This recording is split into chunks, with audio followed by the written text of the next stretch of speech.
नमस्कार मंडळी, रात्रीच्या स्वयंपाकाचा कंटाळा आला असेल तर बनवा हा झटपट आणि कमी साहित्यात होणारा मटर भात।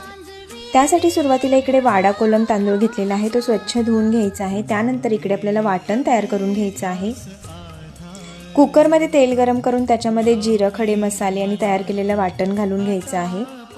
हिरवे मटर, कोरडे मसाले आणि दही आपल्याला याच्यामध्ये घालायचं आहे। चवीनुसार मीठ घालायचं आहे। तांदळाच्या दीडपट पाणी घालून कुकरमध्ये 3 शिट्ट्या करून घ्यायच्या आहेत। कुकरमध्ये झटपट आपला हा मटर भात तयार होतो आणि खायला सुद्धा अगदी अप्रतिम असा लागतो।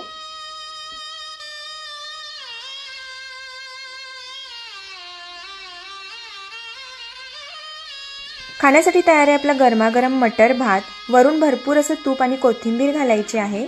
आजची रेसिपी आवडली असल्यास लाईक, शेअर, सबस्क्राइब करा। फेसबुक आणि इंस्टावर पाहत असाल तर फॉलो करायला विसरू नका। पुन्हा एकदा भेटूया अशा छानशा व्हिडिओमध्ये। तोपर्यंत बाय बाय।